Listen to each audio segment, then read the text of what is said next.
Hey guys, welcome back to my channel and welcome to The Girl Who Played with Fire book review.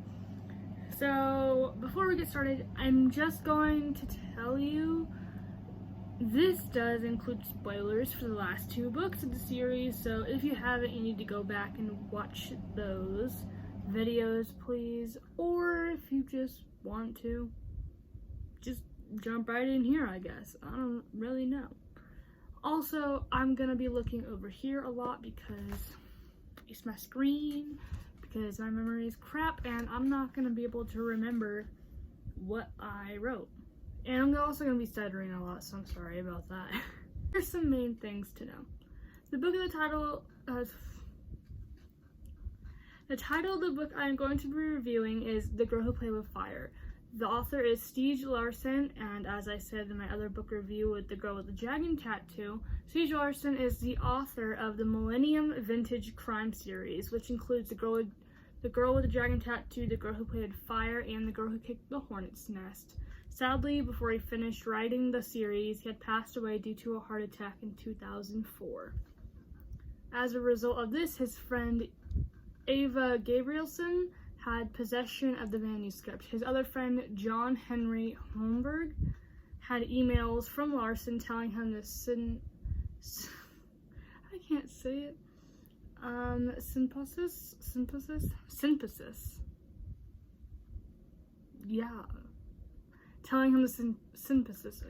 it anymore. I do not know the whole story, so I'm just going to tell you that the other books from The Girl Who Kicked the Hornet's Nest so Girl Who Kicked the Hornet's Nest was Stieg Larsson, and then On, which is synthesis by Stieg Larsson, and then another author wrote the other one. So I think there's two more after that, or maybe three, I'm not totally sure. Now back to the book. The page count is 724, and this book does not have an epilogue. There are a total of 4 parts and 32 chapters. I would like to mention that this book does revolve around sex trafficking, so you can figure that out if you read the synopsis. I really think it's like synopsis. I'm not sure. Sorry. So I would rate this book to about like 14 to 16 years old, because I know how mature our generation is. And when I say mature, I mean around like sex trafficking and around just that genre of things. Not our personality, definitely not that. Another rating I would like to talk about is my star rating. Now, out of 10, I give this book a 6. I think this is a 6 because it took forever to get into. But it is over 5 because I think it's well written and the details are immaculate. It has multiple parts of the book that draws your attention, which is very good. The last two things are the dates read and the genre. I started this book on March 14th in 2021, and I finished on April 20th, 2021. I am recording this on May 20th, 2021, and also, since this is a whole month away from when I finished it, I have been reading tons of other books and I just haven't had the free time to be able to record of what I wanted to. I've been wanting to record this, but I have not had any free time, so you guys need to forgive me, please.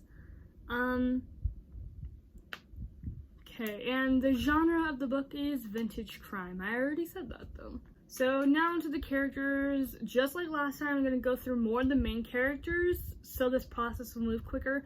And also, these are Swedish characters, so they have Swedish names and all that stuff. I'm not Swedish, so I'm gonna be pronouncing it wrong, just like, yeah. And also, I stutter. I don't say Swedish names. I don't know how to say Swedish names, and I stutter, so it's gonna sound horrible. Okay, one character. I'm sorry. One main character that we see is Mikael Blomqvist. I'm going to call him Mikael. He is a journalist at Millennium, just like he did before. In The Girl with the Dragon Tattoo, he also worked for Millennium. That's what I'm meaning. But this time, he is not talking to Solander until near the end of this book. The actual main character is Elizabeth Slander. She was Mikael's friend, but at the end of The Girl with the Dragon Tattoo, she starts to ignore him because he was seen with the lady he's sleeping with. I think her name's Erica Berger. Is it Berger? Now that I say it out loud, I'm second guessing it. But she was trying to give him a gift, and she saw him with her, and she threw the gift away, and she rode away, and then she ran away, technically. Like, she ran away, like, she moved. So she starts to ignore him. So now we are in the next book, and a lot has happened. Now, the rest of the characters are Detective Bablansky, Erica Berger, Annika Giannini, I don't really know, Zala Niederman, Miriam Svensson, and Jonathan.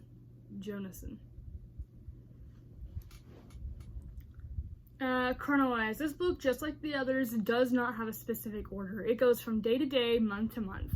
It also talks more about Solander's past and brings up what happened to the girl with a dragon tattoo. And again, just like the last book, it also switched POVs throughout the characters, but it introduces new POVs and has a lot less Solander's POV until the end. Okay, my thoughts. So I had trouble writing this because I was already starting the next book when I was writing this. Not a good idea. When it's a series, you don't want to start the next book until you finish the review, if you're writing a review, or if you're going to talk about it with somebody. So I made the mistake of writing it when I already started the third book, and I'm already done with the third book, so I need to get started on that review, and that's horrible because I already started other books, but they aren't part of the series, so it'll be easier for me to remember and be like, I remember that, and just be astonished, you know? Okay. In this review, I'm going to skip the theme because since this is a vintage crime book and it does not have one. But now we're going to talk about my thoughts on the book. As I said at the beginning, this book took forever to get into. It took over 200 pages to get into this book, but it was definitely worth the struggle, to be honest. This book has a lot of information flying at you that you need to remember that the one scene happened in this book, or in the book, or to know what they're talking about. It talks about criminals, new people, past events, or just little details that make you think it's foreshadowing, but it's really not. It's just trying to trick you. Back to the main point, this book is fast-paced once you get into it, and if you are like me, this book's perfect for you. Unless you're like me and you struggle to get into that book. That takes over 200 pages to get into. Yeah. I like this book because it also brings in the characters' personal lives and lays down a plot and twists their personal lives and affects them. So the plot, it goes like, okay, this is their personal lives, this is like their the plot. So it kind of blends in together. It drags everyone in. So it's like everyone has something to do with the plot, and it's not just like, oh, this is the plot, we're just going with that, or it's just their personal lives, we're barely using it, or we're using it way too much. It's blending together. Perfect amount. The Girl Who Played with Fire is a win read. They put lots of details, left me wondering what was happening, making me think that I knew what was going to happen, but it doesn't, and it describes things very well. Another thing about this book is that it circles a problem that many other books are about or don't talk about, or that not many other books are about or talk about at all. The Girl Who Plays with Fire brings up sex trafficking, is kind of circulating for the whole book, but of course it's not the main point, but it starts the main point and brings up real life problems. And guys, I hope when you read this book you guys come up with more things you like about the book than what I've told you, and the things that intrigue you about the book. And now we've reached the pros. Now we're gonna prose section of this book review. Here are some pros of the books. One, the first on this list is the details. The details, and they detail things and use the rule show not tell very well. If you guys don't know what that is, Pinterest helped me realize what that was. So with show not tell, with feelings, so like, oh, they're scared. You don't do that. You say like their lip quivered and their whole body was shaking.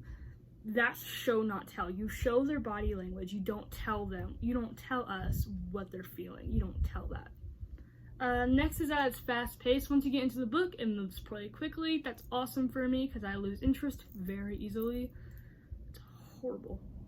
And there's a lot of 3, then there are personal lives. It talks about the character's personality, personal problems, and beliefs. So it talks about who they're interested in, their love, all of that. Lastly, The Girl Who Played with Fire brings up real world things, and it talks about sex trafficking and loss. So it goes through, I think I had this in my cons list.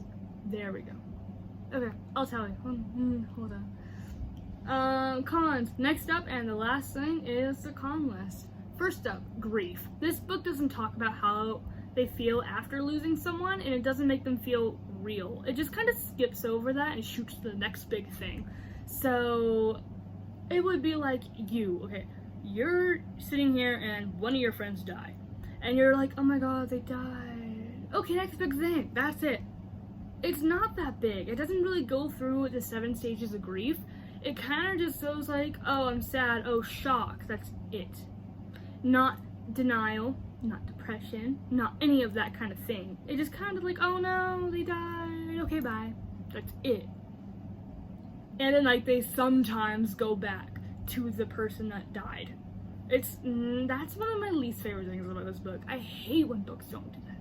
When they don't go through the 7 stages of grief.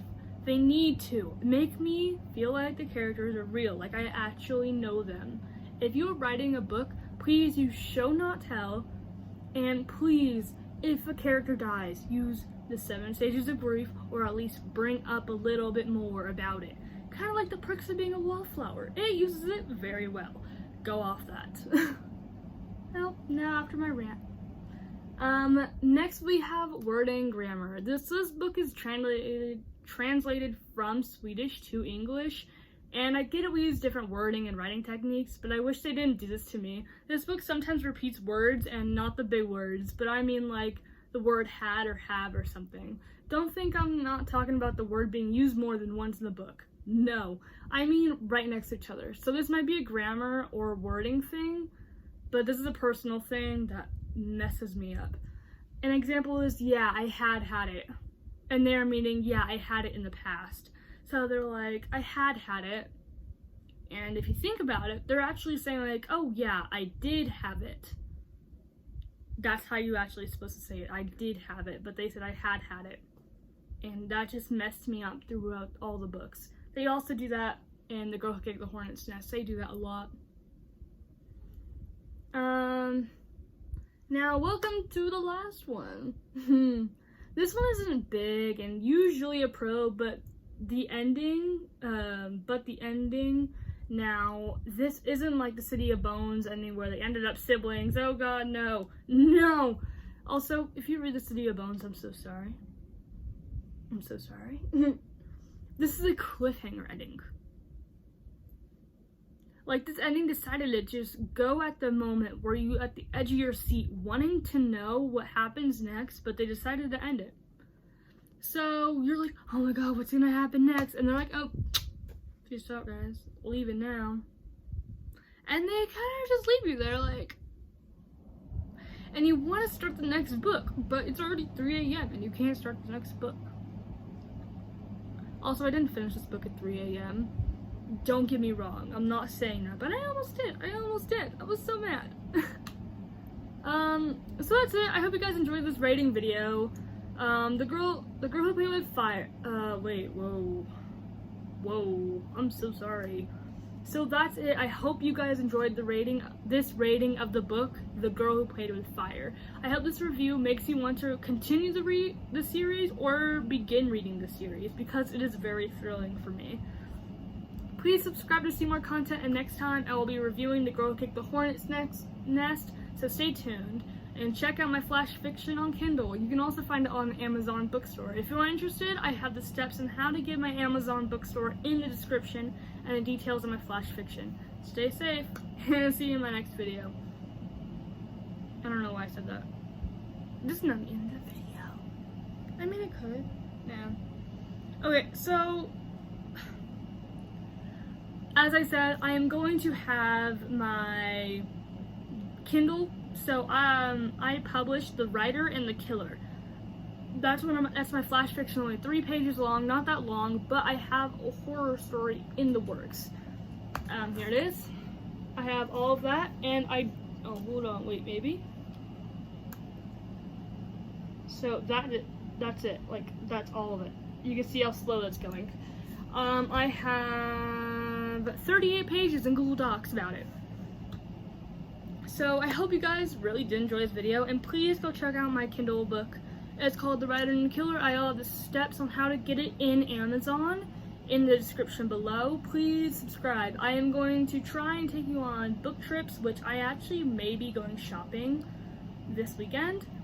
So before I post The Girl Who Kicked the Hornet's Nest, before I do that one, I will be posting a venture. I will be going to the bookstore, and you guys are going to see me going through all these books. And I will be reviewing multiple more books. I have The Boy in Striped Pajamas, I have The Perks of Being a Wallflower, The Girl Who Kicked the Hornet's Nest, and This Is Where It Ends. Those are the ones, and I am right now reading Gracefully Grayson. That's the book I'm reading right now, and I hope you guys enjoyed this video. And ask and I will tell you some recommendations if you guys like the books I have been reviewing so far. I will recommend some books. If you like mystery or thriller, ask about that. Just tell me a specific genre. Tell me the ones you have read, or just tell me if you want any of my personal opinions. I will give that to you. I just spent a whole minute just talking off script. Okay. Have fun. Stay safe. Don't get corona. Bye.